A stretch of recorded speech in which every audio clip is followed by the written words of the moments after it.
स्वागत है बच्चों। सिक्ख्या है पंजाब। सिक्ख्या है पंजाब मतलब हर घर सिक्ख्या, जिहदे विच इह वीडियो नूं देखण वाला जिहड़े नहीं देख रहे उन्हां तक पहुंचाओ ताकि हर बच्चा, पंजाब दा हर बच्चा पढ़ सके, अपनी जिंदगी विच कुछ बन सके। तो तुहाडा सब दा स्वागत है एक बार दोबारा सिक्ख्या है पंजाब विच। ठीक है जी। तो तुसीं देखिया होएगा, जिवें तुसीं लास्ट वीडियो देखी होएगी, उहदे विच असीं पढ़िया सी रियल नंबरस, उस तो बाद असी पढ़िया सी फंडामेंटल अरिथमैटिक थ्योरम, ओहदियां एप्लीकेशन पढ़िया सी। उसी असी एप्लीकेशन विच पढ़िया सी किवें HCF ते LCM कढदे आ। फिर असी कीता कि किवें इरैशनैलिटी ऑफ नंबर्स नूं प्रूव करदे है। हुण अगली गल जो असी करन जा रहे हैं वो साडे कोल है determine the nature of the decimal expansion of a rational number. इत्थे ध्यान दे जो गल है कि असी सिर्फ ते सिर्फ किस चीज़ दी असी गल करांगे, नेचर नूं। असी जो नेचर है ਉਹਦੇ बारे गल करांगे कि जो नेचर ऑफ डेसिमल एक्सपेंशन की दी रैशनल नंबर दी। तो तुहानू सबनू पता है रैशनल नंबर की हुंदा है, उन्होंने किवें एक्सप्रैस किया जाता है। असी पिछली वीडियो में डिस्कस किया सी। इस वीडियो में असी इहनूं फर्दर डिस्कस करांगे कि किवें इहदी नेचर नूं असी डिस्कस कर सकते हैं। असी किवें दसांगे कि हाँ ये रैशनल नंबर हैगा या नहीं हैगा। असी पिछली वीडियो में गल की सी टर्मिनेटिंग दी, रिपीटिंग दी, तो वो सारी चीज़ों नूं असी डिस्कस करांगे। तो माय डियर स्टूडेंट्स, देखो सब तो पहला डेसिमल एक्सप्रैशन जो हुंदा है वो एक इदा दा टेबल तुहानू दिख रहा है। तो डेसिमल एक्सप्रैशन में दो चीज़ें आती है, एक आती टर्मिनेटिंग, एक आती नॉन टर्मिनेटिंग। यानी कि जेकर मेरे को कोई डेसिमल एक्सप्रैशन है, अगर मैं कह ला P/Q की फॉर्म दे विच है तो Q जिहड़ा है वो 0 के बराबर नहीं है। तो जो मैं डेसिमल एक्सपेंशन की गल कर रही हूँ, सब तो पहला मैं गल कर रही रैशनल नंबर की। तो रैशनल नंबर मैं कह रही कि मेरे को कोई डिजिट है 3/4। तो जो तुम 3/4 नूं भाग करोगे, 3 नूं 4 ते भाग करोगे तो तुहाडे कोल बन जाऊगा 0.75। तो तुम देख पा रहे हो 5 तो बाद ये अगे कुछ भी नहीं आ रहा है, खत्म हो गया। तो इनू असी कहने हैं कि जो किसी जगह ते जाके भाग खत्म हो जाए, थोड़ा रिमाइंडर 0 बच जाए, उस चीज़ नूं असी कहने कि क्या है, एक टर्मिनेटिंग नंबर है। तो जेड़ा नंबर टर्मिनेट कर जे वो नंबर नूं तुसी क्या कहने हो कि वो एक रैशनल नंबर है। कि इन्नी गल समझ आ गई। ये सारी चीज़ें असी पिछली वीडियो में भी डिस्कस की। इत्थे को थोड़ा जिहा रीकैप कर लें ताकि असी टॉपिक नूं रिलेट कर पाइए। कई बार दिमाग विचों निकल जाती है। अगे साडे कोल आंदी नॉन टर्मिनेटिंग, जेड़े नंबर टर्मिनेट नहीं करते। जिवें कि एग्जाम्पल ले लो 1/3, 1/3 और 22/7। ठीक है, 22/7 थोड़े लिए बहुत फैमिलियर नंबर है, क्योंकि 22/7 जो नंबर है वो पाई का नंबर है। तो सानू पता है कि पाई कैसा नंबर होंदा है, पाई चलता रहता है। असी अप्रोक्सीमेट उन्होंने 22/7 नूं 3.14 लिख लें। हालांकि पाई भी 22/7 के बराबर नहीं होंदा। क्यों नहीं होंदा, ये पीछे एक लंबी चौड़ी थ्योरी है, तुसीं देख सकते हो। ये बेस की नवी वीडियो मिल सकती है थोनों। हुण देखो रिपीटिंग ते नॉन रिपीटिंग, ਇਹਦਾ की मतलब होया। तो जो असीं पिछली वीडियो पढ़ी सी ਉਹਦੇ ਵਿੱਚ पढ़िया सी कि जिवें तुहाडे कोल 1/3 है, 1/3 देखोगे ना 0.3333, तो 3 जो है रिपीट होंदा रहेगा। तो जेड़ा नंबर नॉन टर्मिनेटिंग है पर किसी जगह पे जाके रिपीट होना, अपने आप रिपीट कर रहे हैं, तो ऐसे नंबर नूं असीं क्या कहने हैं, रैशनल नंबर। दूजे पासे साडे कोल गल आंदी है नॉन रिपीटिंग, यानी कि 22/7। 22/7 जो है 1.34 समथिंग चलता रहूगा, बट ये रिपीट नहीं होगा। तो जेड़ा नंबर नॉन टर्मिनेटिंग है, नॉन रिपीटिंग है, ठीक है जी, नॉन टर्मिनेटिंग, नॉन रिपीटिंग, ऐसे नंबर नूं असीं कहने इरैशनल नंबर। तो असी इस वीडियो में सिर्फ तो सिर्फ डेसिमल एक्सपेंशन की गल करांगे, कि दी रिपीटिंग नंबर या फिर टर्मिनेटिंग की, यानी कि सिर्फ तो सिर्फ रैशनल नंबर वाले गल करांगे, इरैशनल वाले असीं गल ही नहीं करांगे। चलो आओ देखिए फिर किवें। हुण तुहानूं कुछ दिख रहा है, जिवें मैं कह रही है कि तुसीं की इन्हां नूं फ्रैक्शन की फॉर्म च लिख सकते हो। फ्रैक्शन पता है ना किहड़ी फॉर्म होंदी है, रैशनल नंबर, यानी कि P/Q की फॉर्म च लिखना। की तुसी लिख सकते हो वो किवें, सपोज करो मेरे को 2 नंबर है, 2/1 भी लिख सकती है। दोनों ही लिखण लई मैं कह सकती 8/4 भी हो सकता है। इनू ही लिखण लई मैं कह सकती सकती है 4/2 भी हो सकता है, इनू ही लिखने लिए 16/8 भी हो सकता है, आई 6/3 भी हो सकता है। तो ये सारे क्या ने, ये रैशनल नंबर्स ने। इंटीजर्स भी क्या होंगे ने, रैशनल नंबर्स होंगे ने। हुण देखो तुहानूं ये दिता होया, जेकर तुसीं देखो तुसीं लिख सकते हो कि 875/1000 है, तो की तुसीं इहनूं डेसीमल एक्सपेंशन च लिख पाए, फ्रैक्शन च लिख पाए? बिल्कुल लिख पाए। एक डेसीमल एक्सपेंशन सी, एक किहड़ी फॉर्म सी, डेसीमल। हुण उसी चीज़ नूं तुसीं किहदे विच लिख लिया, तुसीं लिख लिया फ्रैक्शन दे विच। तो तुहानूं गल समझ आ गई कि डेसीमल नूं फ्रैक्शन विच भी मैं लिख सकती हाँ, ठीक है। और दूजी गल 28.1223, तो इत्थे तुसीं इहनूं लिख सकते हो कि इहदे बराबर आ जाऊगा 28.1223, यानी कि 2,81,223 बटे किन्ने पॉइंट तो बाद किन्ने नंबर है, 4। तो थोड़े कोल भी किन्नी आ जाएंगे, 4 0। तो फ्रैक्शन बन गई, ठीक है जी।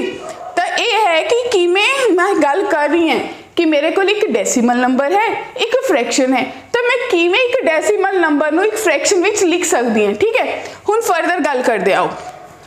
हुण इत्थे एक स्टेटमेंट दी हुई है, सबनूं दिख रही है।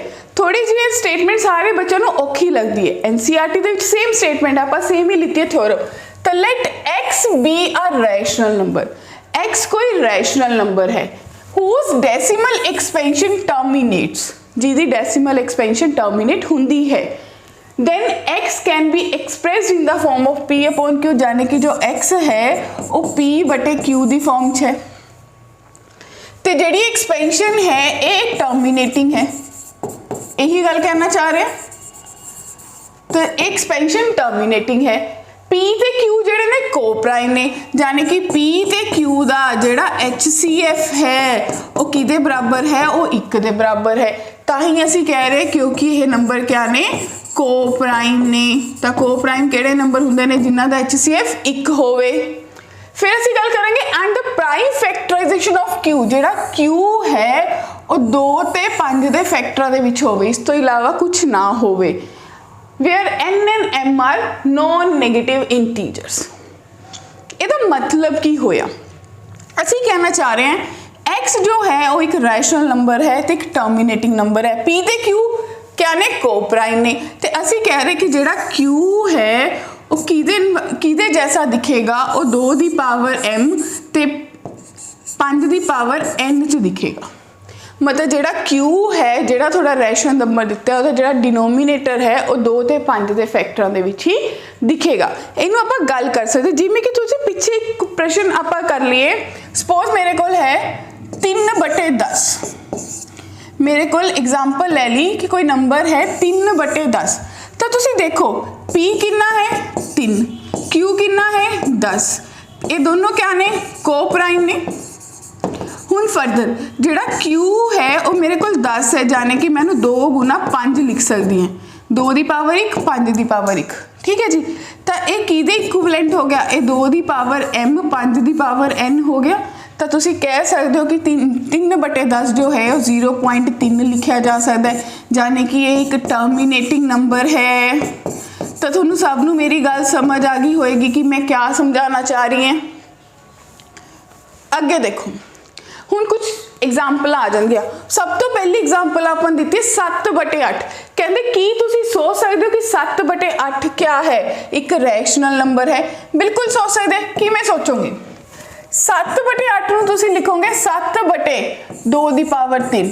अरे मैडम चीनू मैडम की गल करती, तुसीं सिक्ख्या है पंजाब च रह के, सानूं ये चीज़ दसी नहीं कि सिर्फ 2 भी होवे तां भी होएगा। सोचो, थोड़ा दिमाग लगाओ, की कर सकते हो। ध्यान नाल दो, देखो मैं दूजा रंग बरत के थोनू समझा रही हैं कि जेकर तुसीं 5 दी पावर 3 ते 5 दी पावर 3 ते ही भाग कर दो, गुना ते भाग कर दो, तो क्या थोड़े कोल नंबर बन गया 7 × 125 भाग किता 2 दी पावर 3 ते 5 दी पावर 3। तो जेड़ा थोड़ा डिनोमीनेटर है, जेड़ा थोड़ा डिनोमीनेटर है वो किदे इक्विवेलेंट है, 2 दी पावर m 5 दी पावर n दे बराबर है। तो गल समझ आई। ओमे ही फिर देखिए फर्दर अगली एग्जाम्पल थोड़े कोल की है 49/500। 49/500 नूं तुसीं क्या लिख सकते हो, 49/500 5 गुना 100 यानी कि तुसी लिख सकते हो 49/5 गुना 25 गुना 4। तो इत्थों तुहानूं पता चलिया कि किहदे बराबर हो गया 49/5 दी पावर 3 2 दी पावर 2। तो सानूं पता चलिया कि जिहड़ा मेरा डिनोमीनेटर है वो 5 दी पावर m 2 दी पावर n है। यानी कि जेकर मेरे डिनोमीनेटर कोल 5 ते 2 दे कल्ले फैक्टर्स पए ने, इन्हां तो इलावा कोई होर नहीं है, तो उन्होंने आप कह सकते कि एक टर्मीनेटिंग नंबर है। तो जिहड़ा नंबर टर्मीनेट कर गया वो एक रैशनल नंबर बनया। क्लीयर है जी गल? देखो फर्दर हुण तुहाडे कोल 199/125 जाने कि 189/5 दी पावर 3। इनू टर्मीनेटिंग दिखाने लई तुसीं इनू क्या कर सकते हो 2 दी पावर 3 ते गुना 2 दी पावर 3 ते भाग, यानी कि तुहाडे कोल बनया 199 गुना 8 भाग किता 5 दी पावर 3 2 दी पावर 3। तो इत्थों तुहानूं पता चलिया कि मेरा जिहड़ा डिनोमीनेटर है वो किहदे बराबर इक्विवेलेंट है, वो है 5 दी पावर n ते 2 दी पावर n। ठीक है जी। तो जो भी साडा किसी नंबर का जिहड़ा भी सानू रैशनल नंबर दिता होया, जेकर उहदा थल्लड़ा हिस्सा डिनोमीनेटर हेठला पार्ट 5 ते 2 दे विच प्राइम फैक्टर बन जाए तो असीं कहांगे एक टर्मीनेटिंग नंबर है। तो अगर ये टर्मीनेटिंग है तो एक रैशनल नंबर है। तो तुहानूं सब नूं पहला मैथड क्लीयर हो गया कि किवें असीं शो कर सकते कि मेरा दिता होया नंबर रैशनल है या नहीं है। दूजी गल, हुण एक चीज़ होर भी तो हो सकती है, जरूरी थोड़ी है कि टर्मिनेट हो ही जाए। तो देखो अगर p/q कोई रैशनल नंबर है such that prime factorization of q is in the form 2 दी पावर n ते 5 दी power n, m and n are known, then x has a decimal expansion which terminates। यही गल तुसी पढ़ी ना, यही गल तुसी स्टार्टिंग तो लेके चले कि जेकर मेरे किसी भी नंबर का डिनोमीनेटर 2 दी पावर m ते 5 दी पावर n दे जैसा दिखता है तो मैं कह सकती कि वो मेरा नंबर जिहड़ा है p/q वो एक टर्मीनेटिंग नंबर है। तो जिहड़ा नंबर टर्मीनेटिंग कर गया बच्चों, टर्मीनेटिंग मीनस जिहदी अगे भाग होनी हो ही नहीं सकती, जो कि रिमाइंडर 0 छड्ड गया, ਇਹਦਾ मतलब वो नंबर मेरा किहड़ा होएगा रैशनल नंबर होएगा। तो क्या तुहानूं ये मैथड समझ आ गया? ये थ्योरम तुहानूं क्लीयर हो गई? हुण देखो फर्दर, हुण अगली गल आ गई कि तुहाडे कोल 5/3, तुहाडे कोल 17/6, तुहाडे कोल 1/7।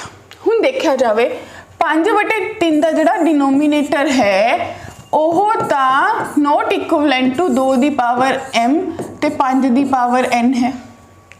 उमें 17/6 का डिनोमीनेटर क्या है नॉट इक्विवेलेंट टू, तो तुसीं लिखोगे 17/2 गुना 3, यानी कि इट्स नॉट इक्विवेलेंट टू 2 दी पावर n 5 दी पावर m। उमें ही 1/7 तो डिनोमीनेटर जो है वो किहदे इक्विवेलेंट नहीं है 2 दी पावर n ते 5 दी पावर m।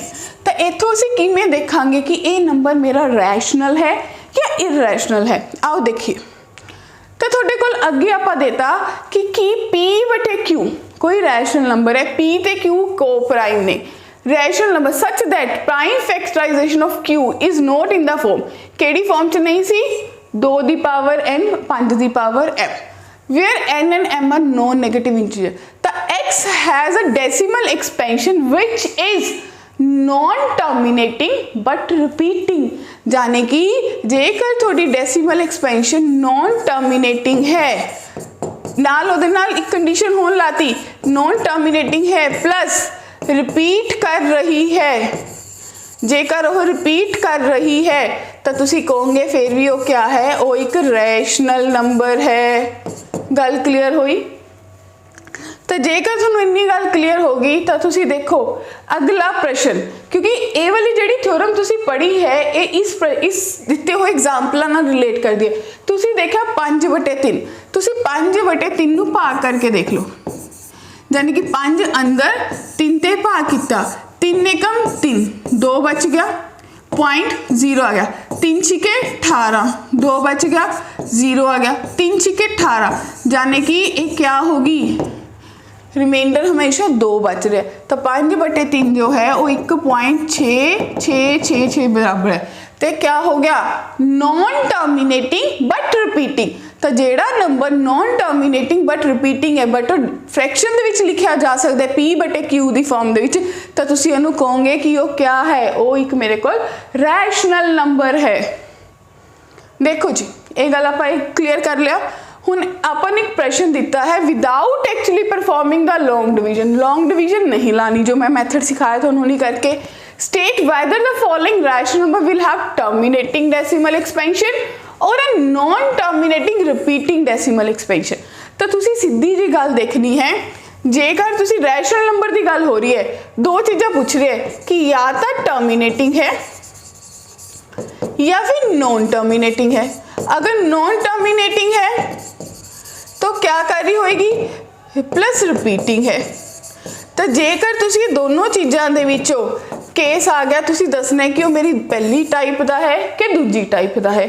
ठीक है जी, तो आप इनू कल कर लें कि इनू कोड वर्ड ला लें। जो टर्मिनेटिंग होगा तो टी लिखांगे, नॉन टर्मिनेटिंग रिपीटिंग होएगा तो NTR लिखांगे। तो कोडिंग क्लीयर होगी ताकि इन्ना वड्डापन दोबारा ना लिखना पवे। तो देखो थोड़े को 15/1600 यानी कि मैं लिखूंगी कि 15/16 मैं लिख सकती हूँ 16 गुना 100। दिमाग चलाना है।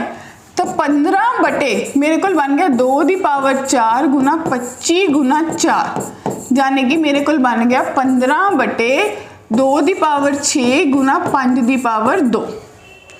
तो हुण जो मेरा डिनोमीनेटर है वो थोनू दिखिया कि जेड़ा मेरा डिनोमीनेटर है वो किदे इक्विवेलेंट है 2 दी पावर m 5 दी पावर n। तो टर्मिनेटिंग है तो मैनू लिख सकती है कि जेड़ा मेरा इसका उत्तर आऊगा वो किदे बराबर होगा टी दे। क्या है टर्मिनेटिंग। उमें ही दूजी गल करांगे।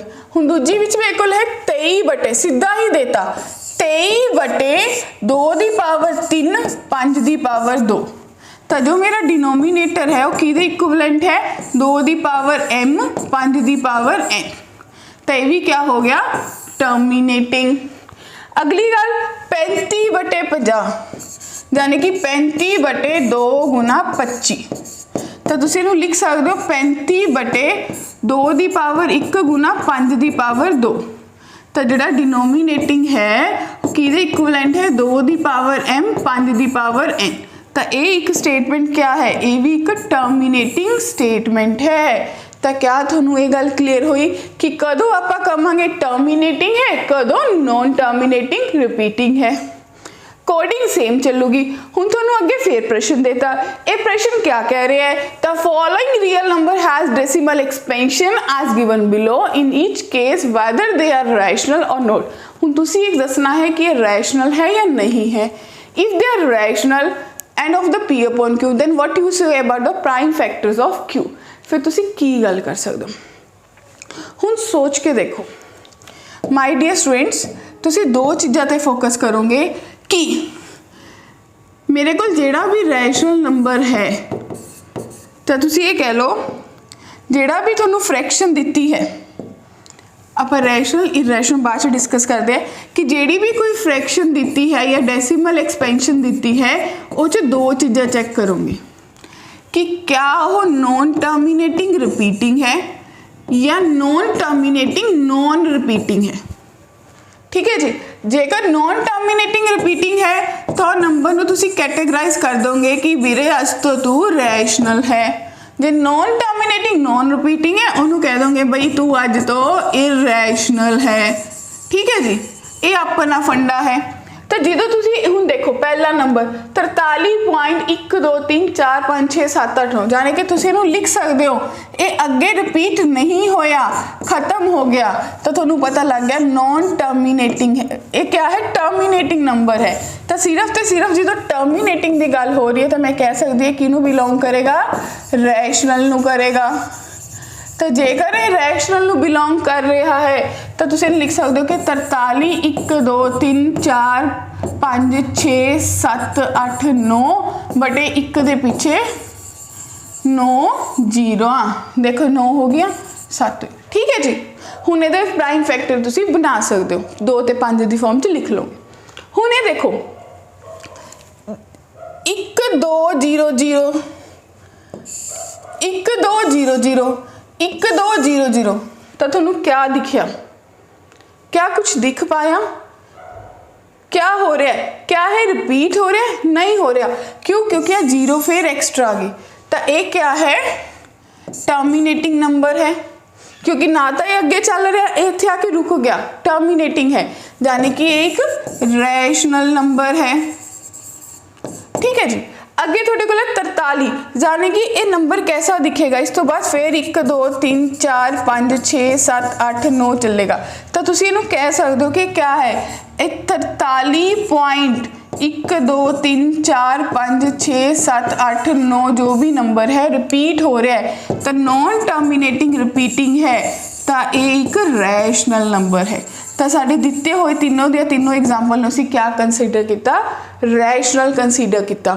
हुण जेकर यही एग्जाम्पल मान ला मैं पहले वाली एग्जाम्पल है जिहड़ी 43 फॉर एग्जाम्पल, क्योंकि सानू डाउट पै गया, फॉर एग्जाम्पल तुसी लै लो कि थोड़े कोल दिता है 43.1 2 3 एंड सो ऑन चली जा रहा है, जेदे नंबर दे पिछे डॉट लग गई, यानी कि यह नॉन टर्मिनेटिंग नॉन रिपीटिंग है, तो ऐसे नंबर नूं मैं क्या कहूँगी भी अज तो तू इरैशनल है, क्योंकि असी तो यही पढ़िया है कि इत्थे तक सब नू क्लीयर है। जे किसी नू डाउट है पॉज द वीडियो, एक बार सोचो, रिवाइंड करो, नोट करो, फिर थोनू चीज़ां क्लीयर होंगे, क्योंकि थ्योरम्स नू लिखोगे, प्रैक्टिस करोगे, ताई अपनी छाप छड़ के जाएंगे थोड़े दिमाग विच। तो मेरे प्यारे बच्चों, अज की क्लास में तुसी क्या सीखा? तुसी सीखा डेसिमल फ्रैक्शंस बारे, कि उन्होंने किमें तुसी रैशनल नंबर दस सकते हो कि टर्मिनेटिंग है या नॉन टर्मिनेटिंग है। इत्थे साढ़े रियल नंबर के सारे कंसैप्ट खत्म हो जाते हैं। असी टोटली पढ़िया इक्वली डिवीजन क्या होंदा है, फंडामेंटल थ्योरम पढ़ी, HCF LCM कढ़ना सीखा, इरैशनैलिटी प्रूव करना सीखा, तो अज असी डिटरमिन द नेचर भी कर लिया। तो इस तो बाद जी अगली वीडियो थोड़े लिए आएगी, वो असी ये बेस पर कुछ एक्सट्रा मार्क्स क्वेश्चंस करांगे, एक्स्ट्रा मार्क्स का क्वेश्चन पूछे, कुछ होर क्वेश्चंस करांगे जेडे कि बोर्ड साडे तो पूछदा है, यही कंसैप्ट की वरतों करके।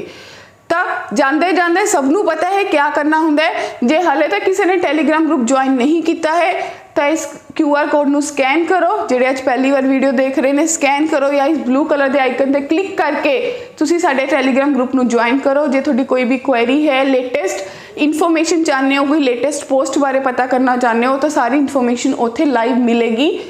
जेकर कोई लाइव अपडेशन होएगी, लाइव क्लास आने वाली होएगी, ओदा अपडेट भी थोनों उथों दिता जाएगा। ठीक है जी। दूजी गल होर तुसी क्या करना है, सब तो मोस्ट इंपॉर्टेंट, क्योंकि जिन्ने तक तुसी शेयर नहीं करोगे, सबसक्राइब नहीं करोगे, लाइक नहीं करोगे, तो थोड़ा अज का काम भी पूरा नहीं होएगा। लैक्चर असी सुन लिया है, असी सीख लिया है, हुण असी क्या करना है, like the video, share the video, subscribe the video, so that सानू अगली अपडेशन जल्दी जल्दी मिलन। धन्यवाद, बाय बाय।